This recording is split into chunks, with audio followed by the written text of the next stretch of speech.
रात के 2 बज रहे थे। जोरों की बारिश हो रही थी। घना अंधेरा था। बादल रह रह कर गरज रहे थे। थोड़ी थोड़ी देर पर बिजली चमकती तो आसपास की चीजें दिखाई पड़ती थी, अन्यथा हाथ को हाथ दिखाना भी मुश्किल लग रहा था। झारखंड के घाटशिला स्टेशन के बाहर रामदीन अपना ऑटो लगाए सवारी का इंतजार कर रहा था।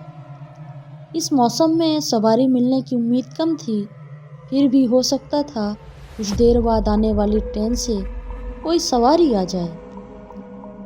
करीब 1 घंटे बाद ट्रेन आई। थोड़ी देर बाद बिजली चमकने पर एक 18 से 19 वर्ष की मॉडल सी लड़की कंधे पर एक बैग लटकाए बाहर निकलती दिखी।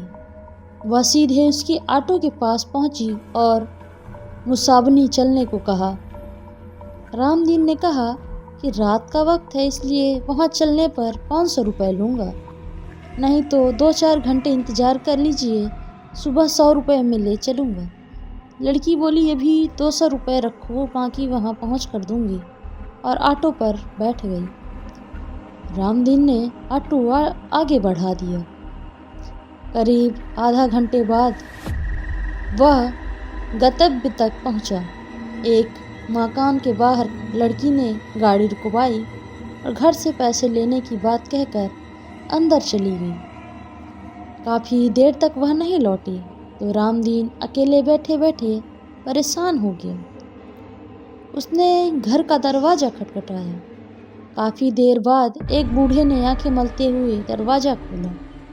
उसने पूछा, कौन हो तुम और इतनी रात को किस लिए आए हो?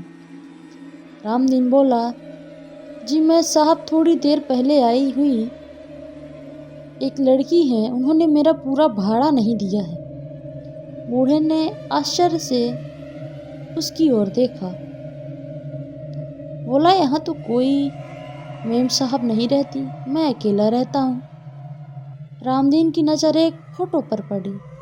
उसने कहा, यही मेम साहब तो आई थी, उन्हें स्टेशन से लेकर आया हूँ। बूढ़े ने आश्चर्य से देखा, फिर बोला, इस लड़की को मरे 8 साल हो गए। देखो फोटो पर माला डाला हुआ है, ये मेरी पोती थी, ये कैसे आ सकती है? रामदीन के होश उड़ गए। वह चुपचाप अपने ऑटो के पास पहुंचा। उसने देखा कि सीट पर 100-100 के 3 नोट पड़े रखे हैं। उसने नोट जेब में रखा और वहां से बेतहाशा भागा। उस दिन से उसने रात में ऑटो चलाना छोड़ दिया।